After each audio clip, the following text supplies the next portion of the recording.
This slide is zoomed in on the epidermis, and it's showing an image of it on the right-hand side, and on the left-hand side, we can see a micrograph of it. So we'll start from the top and move our way down. So the most superficial layer of the epidermis is what's called the stratum corneum.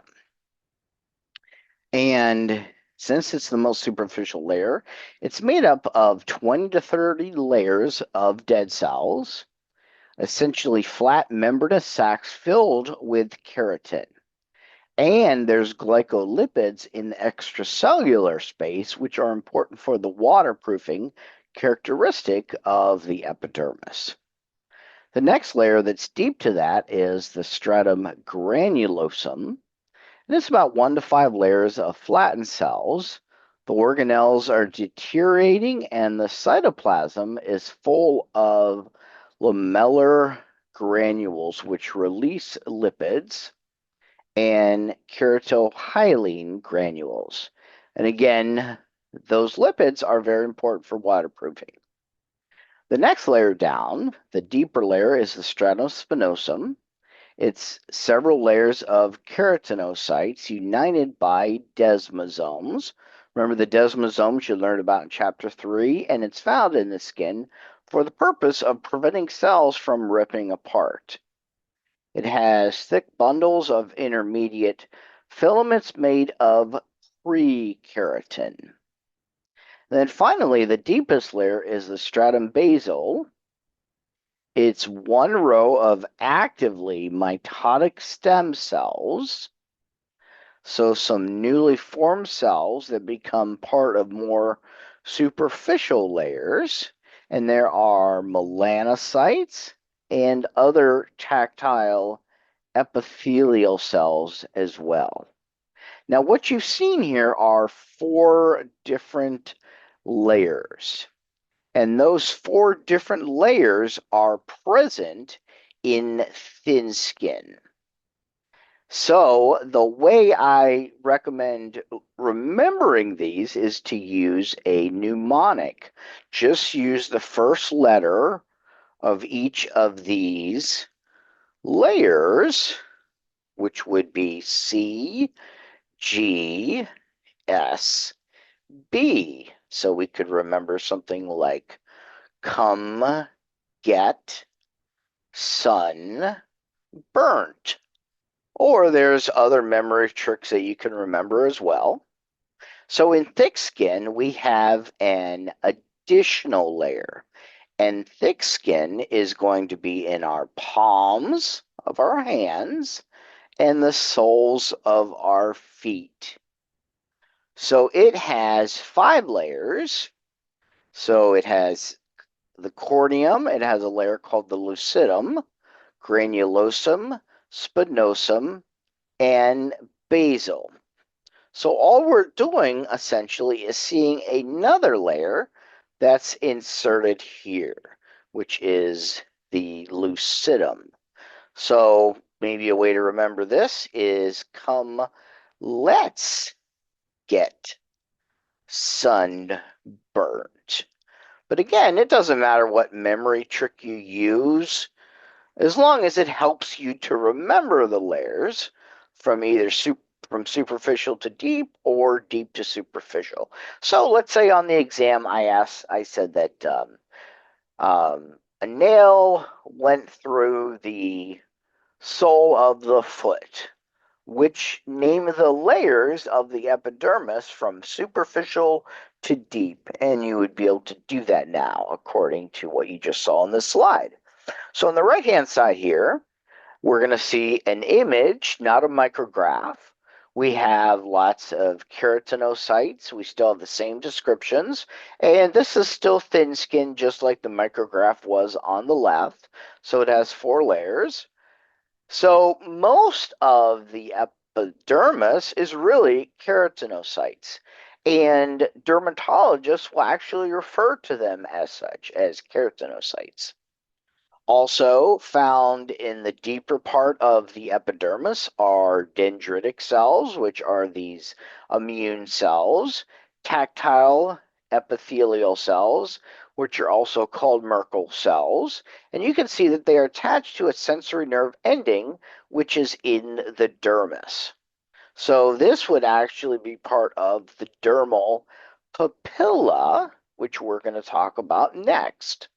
There's a melanocyte, which produces the melanin granule, and then some desmosomes that are attaching one cell to another to make sure that it does not break apart.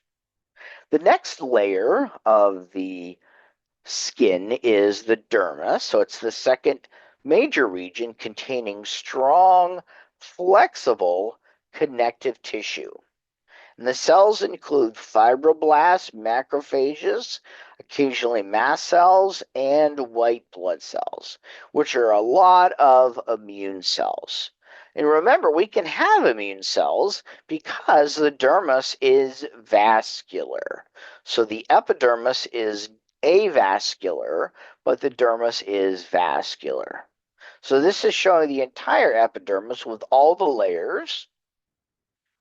And deep to that would be the dermis, and we already know that there are two different layers of the dermis.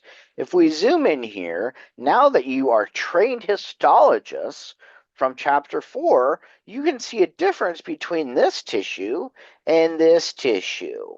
Hopefully, the first thing that you notice is that the collagen fibers run in all kinds of different directions.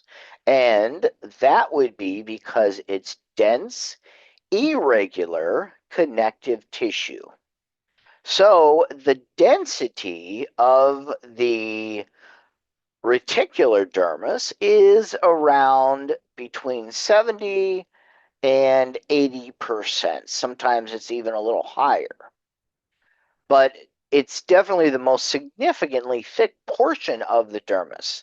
The most superficial region of the dermis is areolar connective tissue, and that's called the papillary dermis. So it's usually between 20 and 30%. This number doesn't have to be exact. So on a test question, if I had the possible answers of, 15%, 40%, 60% for the papillary layer, it would be the 15% one. So I'm not going to have like two choices that are very, very close to confuse you. So when we look at the papillary layer, the papillary has some significant characteristics to it. The superficial layer of areolar connective tissue has loose, interlacing collagen and elastic fibers, as well as blood vessels. So the most superficial part of it is called the dermal papillae, which are these peg-like structures that send finger-like projections into the epidermis. Those projections have small, tiny blood vessels called capillaries, free nerve endings, touch receptors, which are called tactile corpuscles or Meissner's corpuscles. And then in thick skin, the dermal papillae lie on top of the dermal ridges, which give rise to epidermal ridges. These epidermal ridges are important because collectively the ridges are also called friction ridges. The friction ridges are these epidermal ridges that are on top of the dermal ridges, and they help to form the fingerprints. They enhance the gripping ability, contribute to the sense of touch, and there are sweat pores in the ridges that leave a fingerprint pattern. So when you go to have your fingerprints taken, this is what they are looking at. You can see here the sweat duct openings are along the crests of the friction ridges that help to make those fingerprints. So these little dots that you see are all sweat duct openings, and they're on top of these friction ridges.